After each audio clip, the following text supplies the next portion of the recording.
I said, if I do this again, I'm going to get a ballroom built, and we're putting up our own money. With the government is paying for nothing.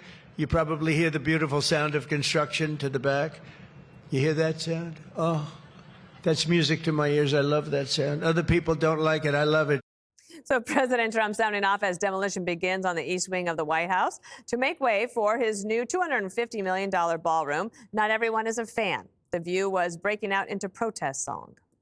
You don't own it. You cannot take it down. You don't own it. Tacky, gaudy, nasty ballroom. He's pooping on the American people, literally. But to take literally a wrecking ball to the White House, it's grotesque. It's just grotesque. Yeah, far different. Yeah, painful. I mean, this is historic structure. It's history being torn to shreds. I mean, there's so much beauty and history in the East Wing, so it's sad to see that, that huge hole there. Caroline Levitt had a post about Teddy Roosevelt building the West Wing, Taft making the executive office into the Oval. You can make improvements. I'm a traditionalist. I love tradition, but I do think you can make improvements along the way. And to have a ballroom wouldn't be a terrible thing. Plus, taxpayers are not paying for it. That is so true. And remember, Nixon added a bowling alley, and Bill Clinton put mirrors above the beds. I understand Morning Joe upset. Mika knows a bad facelift when she sees one. Look. Dems don't understand Trump. Goes back to what he said when I work my ass off.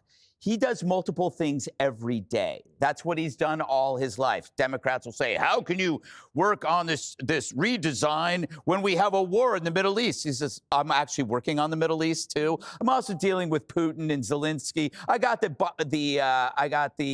border over here. Democrats don't understand that you can do different things at once. They can only do one thing, and that one thing is have a conversation. And then they pretend that the conversation is action. Oh, we'll talk about that. Let's talk about it. That's why nothing got done. That's why no kings. Everybody's freaking out because they're not used to seeing action. In your face, Jessica, preemptively. Jesse, if every single Trump action is the end of the world and the end of history and the end of the country, then really nothing is. Yeah, I wouldn't make a big deal out of this. Gavin can hold a little ball in there, or whoever the next Democrat president is. The Democrats are upset because Trump is so unconstrained, and he's so ambitious, and he's wielding executive power so confidently. And none of their presidents ever did. And nothing they can do can check his power. They feel like they've squandered the opportunity in the executive office to do grand things, to make peace deals, to redo the World Trade Order. And they're looking at a guy who they thought was just like a pockmark in history, come back and be a consequential president.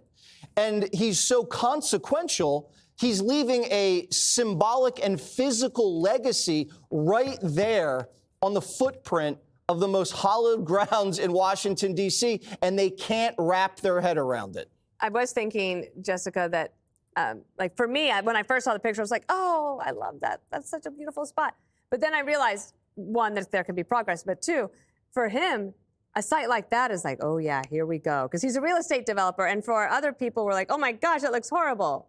He was definitely excited by it, though there was some reporting that White House aides did know that the optics of this was really bad, especially because he had said that what he was planning pays total respect to the existing building, which I'm the biggest fan of.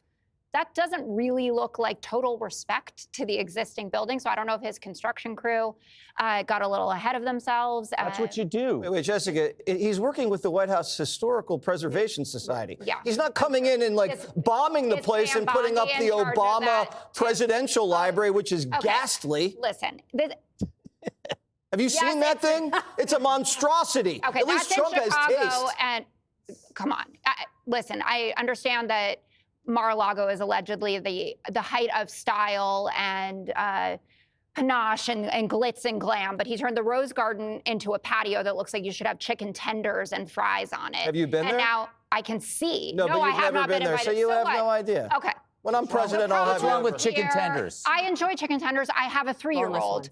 I'm just saying that the Rose Garden looked better before. And should we have a bigger ballroom? Maybe, but he wasn't supposed to do this, and he said that he wouldn't. But the big problem is that it's being funded by Donald Trump and also donors, some of the names we know, some which we don't. And Donald Trump has been profiting off of the presidency, left, right, and center. His kids do it too, with these deals all over the world. How's he profiting from that? Well, he's gotten.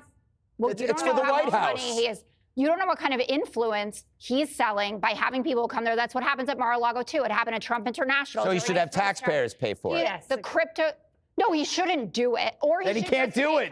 Just say he doesn't. Just say he don't want it. You don't like it no matter what he does, Jessica. Maybe they should just show Dancing with the Stars in the family theater. That is. Yeah, they should do Dancing with the Stars in the big beautiful ballroom. That is a great idea. Will. Thank you. I think what you're trying to say, Jessica, is thank you, Trump, for saving all this taxpayer dollars and creating a large space where we can hold huge meetings. You could just picture evidence. 1902, Theodore Roosevelt constructing the West Wing doesn't look too great. 1934, FDR added a second floor. Basement also doesn't look too great. 1948, Truman changed the foundation. Also doesn't look good. There's another bad one. There was a fire too at some point. We have Nixon, you're showing them. 1970, Nixon changed the pool to the press room. And then 1975, Ford built an outdoor swimming pool. These look horrendous, but the end result was a beautiful White House. So we can say thank you, Donald Trump, for following in the footsteps of predecessors. Is that why they call it the press pool? Yeah, the press pool. There. Oh, Dana, that's a good historical fact. Is it? Is that true? Did I just make that up? No. I want to check. I mean, Wait, that's brilliant. That, but it's a pool of people, so I don't know. And the pool used to be where ever signed the pool? I never understood why they called it the spray. Pool spray? Yes. That was the a Bill spray. It's a spray of. That was a Bill Clinton term. Oh, Kaylee. Oh, going blue. Wow, what has happened Going blue. to me and Kaylee tonight? Yikes. Click here to subscribe to the Fox News YouTube page to catch our hottest interviews and most compelling analysis. You won't get it anywhere else.